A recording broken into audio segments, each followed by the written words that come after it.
Mae yna ddyn yn y stori Man Iowan wedi cael ei siomi bob dydd am 38 o flynyddoedd. Amser hir. Rwy'n meddwl bod sef wedi give up bellach. Nath o ddim. Pan mae Iesu'n ei weld o, mae'n gofyn cwestiwn rhyfedd iawn iddo fo. Wyt ti eisiau gadw wella?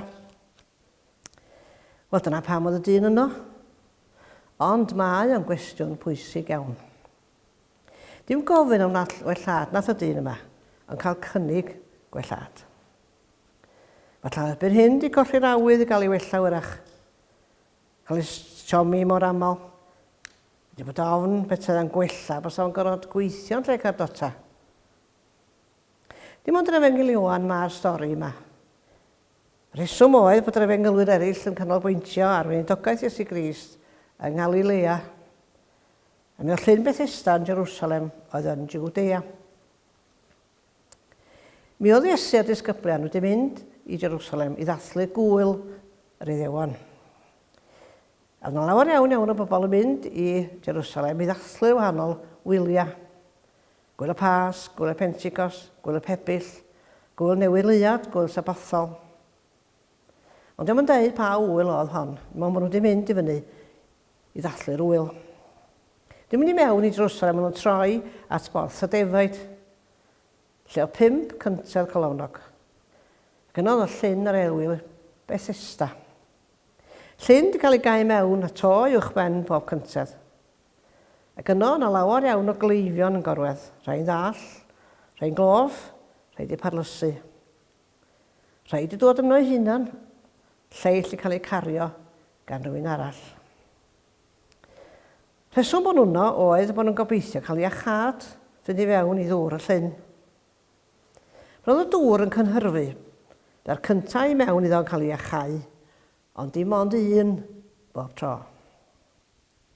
Y gred oedd mae angel yn cynhyrfu'r dŵr, a wedyn bod y dŵr yn gwella pwy bynnag a'i mewn gyntaf.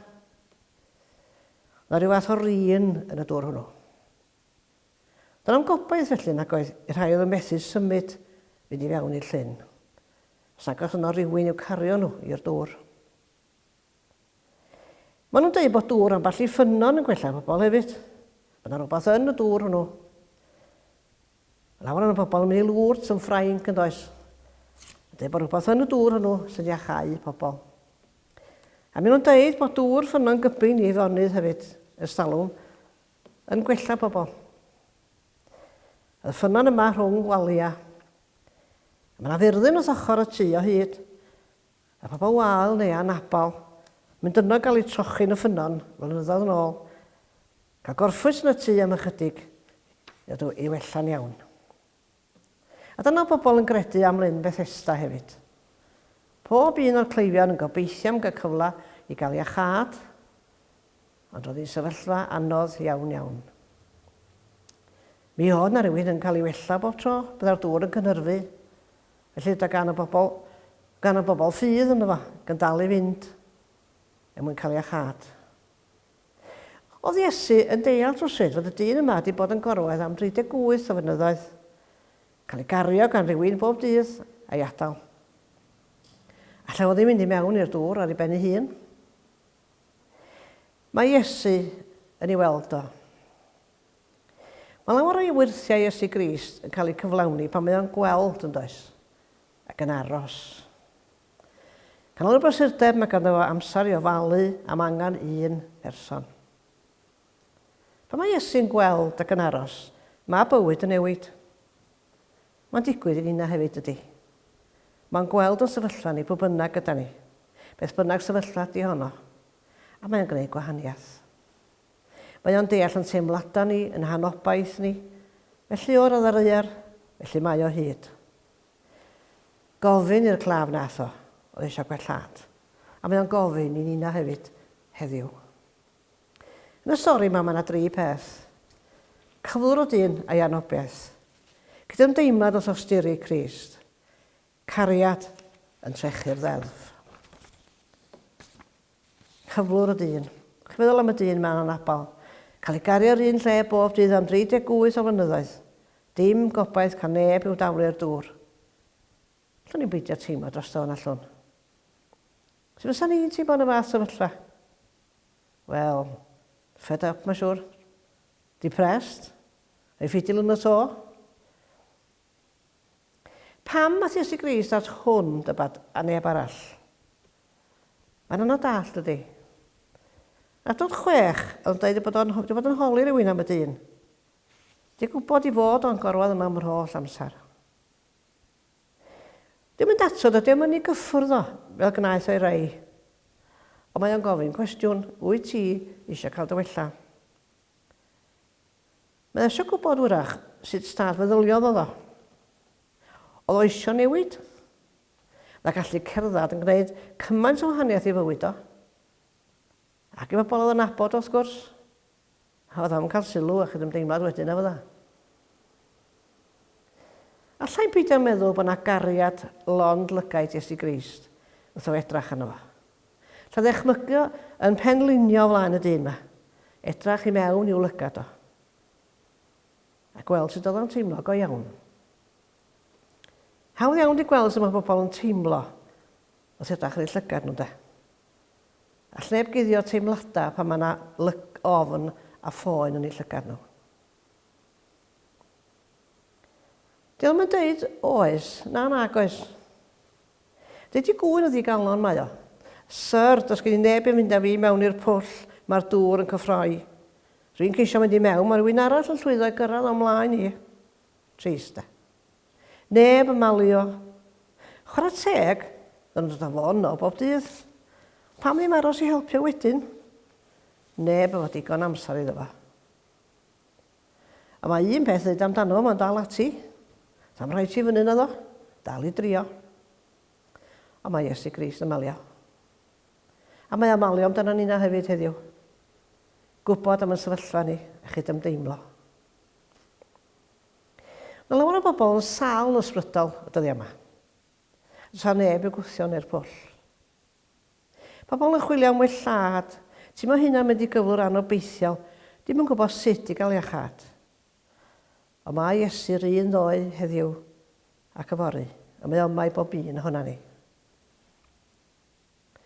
Dwi'n fyddwch chi'n meddwl fel fi, sut mae pobl sydd ddim yn credu yn Ew ac yn Iesu Grist yn gwynebu amser calad?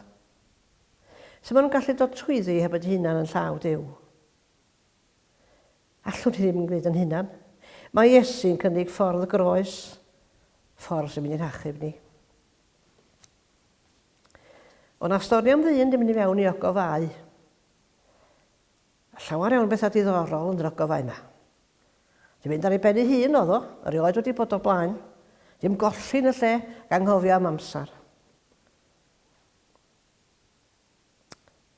A dyma'n hir a hwyd yma'n meddwl, sa well mynd allan yn ôl. Ond e'n ddod hwynt ffordd yma, ffordd arall, mae'n mynd ar goll yn llwyr, methu'n glir a chael y ffordd allan. Os ydym yn clywed sŵn traed ac rwy'n yn gweddi, helo.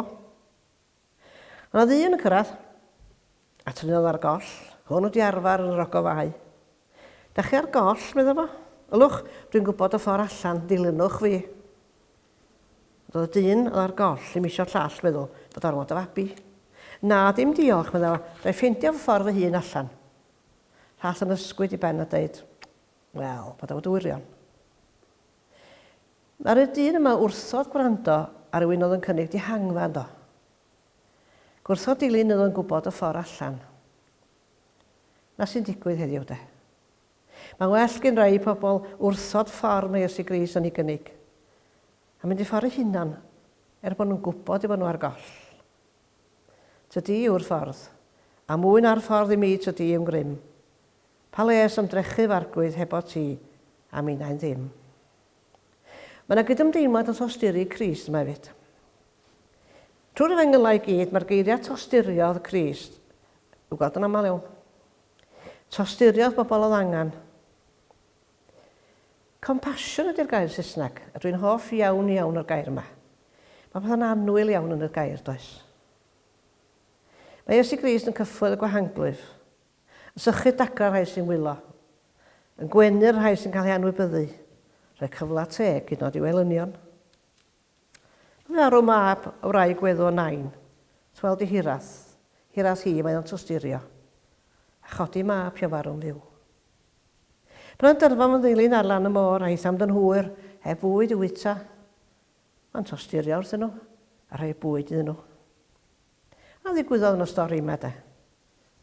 Clywed bod y dyn mae'n gorfod wrth y llyn am gymaint o amser, mae o'n tostirio.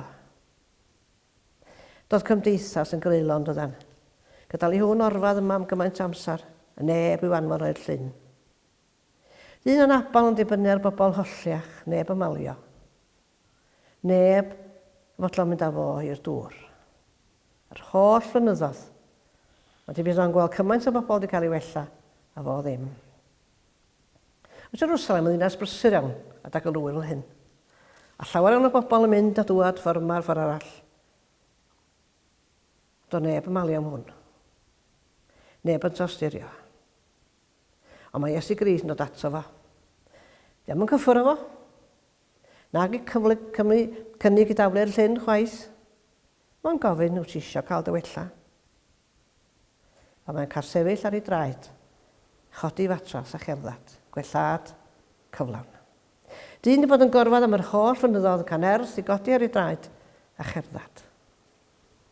Mae'n codi yn syth rowliau fatras. Efo wellad ar unwaith. Ond wrth gwrs, di stori yn gorffan yma nag di. Mae'r dyn yn gadael llyn Bethesda yn cychwyn cerdded. Roedd y dyn yn cerdded yn cael ei fatras, mae'r arweinyddur y ddewig yn dweud wrtho, mae'n sabodd heddiw, ti'n torri'r gyfraith o cariad y fatras. Di o ddim yn gwybod pwy oedd Iesu. Y dyn hwnnw nos yn gwella fi, ddydol wrth am godi matras a cerddad. Mae hyn yn dangos i ni bod tosturi Iesu Grist a rhai sydd ddim yn ei nabod o hefyd ydy. Does y neb yn cael ei gadael allan o gynlluniau Duw. Mae Duw'n gallu cyffwrdd â phobl sa'n ni byth yn meddwl. Tosturiaeth yr rhai sa'n ni byth yn gwybod. Gafodd hwn y profiad o'i nerth a'i tosturio a'i gydymdeimlad. Mae'n bwysig bod ni yn dweud wrth bobl eraill am hyn, dydy. Pobl sy'n unig, pobl sydd ar goll. Bwysig bod ni'n dweud bod Duw yna bob amser. Bod Iesu Grist yn barod i dosturio wrtho ni.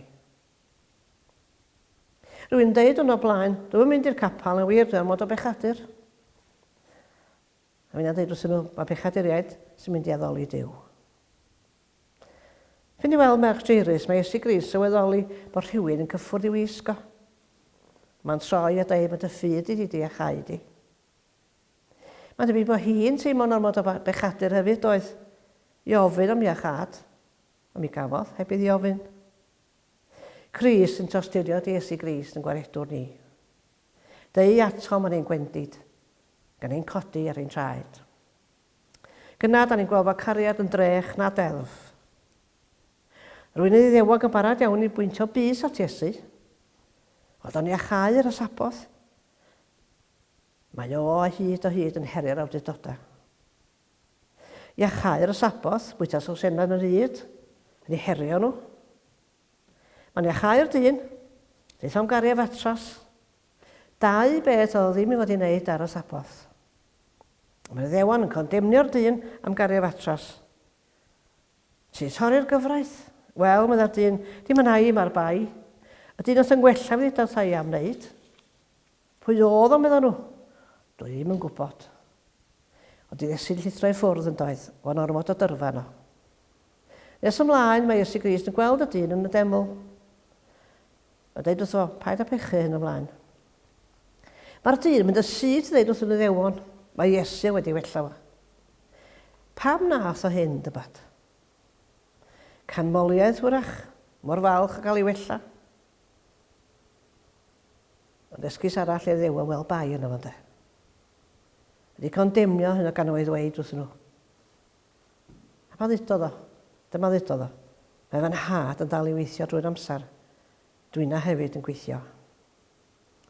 Hwn yn ei gwahaniaeth i fywyd un cloff drwy achau o, yn bwysicach na deddfa. Mae fengel Iesu Grist i hwnt i bob sefydliad ydy. Mae'n gwella ni'na hefyd, ac wedi gwneud trwy farw ar galfaria yn y lle ni. Oedd y dyn yma'n disgwyl iachad yn y dŵr. Fe gafodd mewn ffordd hollol wahanol. Falle bod ni'n weithiau'n disgwyl cael iachad yn y lle anghywir na wrach. Ond dim ond wrth y groes y cawn i hwnnw. Pawb yn gwybod am yr emyn Amazing Grace. Mae yna stori am D.L. Moody mynd i stryd rwydro a gofyn i'r bobl yn y pasio, "Da chi'n gwybod beth i gras? Do you know what grace is?" Chydig iawn oedd o'n gwybod beth feddwl fel heddiw wrth gwrs. Mae'n air deall ydy. Meddai Moody gras di cariad Duw tuag atom ni yn ein pechod, yn cynnig maddeuant i ni da ni ddim yn ehyddio. Ia, nid y perffaith ac i. Os oes rhywun yn berffaith, ond bechaduriaid sy'n derbyn gras Duw. Pobl sy'n digon dad i bob un ohona ni de. Hefo ni, pobl fel ni mae Duw yn delio. Mae gan Billy Graham, bregethwr enwog, fab yn enw Franklin. Pi mach o rebal oedd hwn, yn wyllt, neu pob dim yn ebyn y drefn, a ddim yn gwrando dim ar ei dad. Gan o fod o beic, un drod yma mynd i di dad yn ei siwt ledar, ei wallt hir a'r barf ddigon bler. Mewn a fo'n llawn stŵr i stafell fyw, chwilio am arian. Mi oedd Billy Graham yn anarch pwyllgor pwysig. Nath i dad o'n gweiddi yna fo. Sam deitha o'n mynd allan chwaith. Dim ond deud fy mab i ydy hwn. Sam ddim ddehiro am ei edrychiad o na'i sŵn o. Sam mynd i gywilyddio o flaen pawb chwaith. Dim ond gafal yna fo, a'i gyflwyno fel mab. Medda Franklin mewn llyfr ysgrifennodd o blynyddoedd wedyn. Fydd y parch a cariad yn gosod i dad iddo diwrnod hwnnw wedi ysgwyd o, gan hofiodd o byth mae hwnnw fo. Do'n yn heiddi'r parch gafodd o. Dim plant ddim yn gorfod heiddi'n cariad ni nag di. Fyddai cael sain wedi arddel o'n lle caru nhw, ddim yr hyn mae Duw yn ddisgwyl ni'n neud na fydda. Da ni rioed ydi heiddi cariad Duw. Mae'n caru ni yn unan dal yn bechaduriaid. Rwy fab i hun farw drosto ni. Fe ddylen ni'na hefyd arngos cariad ag at yn plant a'r phobl eraill ac hyd yn oed yn gelynion. Neith Iesu Grist beth yn siomi ni, y byd sy'n gwneud hynny. Cariad wyfol uwch pob cariad, londer nefoedd sydd i lawr. Ynom ninnau gwnadodigfan a choronad arfaidd fawr. Iesu llawn tosturi ydwyt. Cariad anherfynol pyr. Moes i nid yn iachawdwriaeth. Tyrd i esmwythau yn cyr. Yn ei enw Iesu Grist. Amen.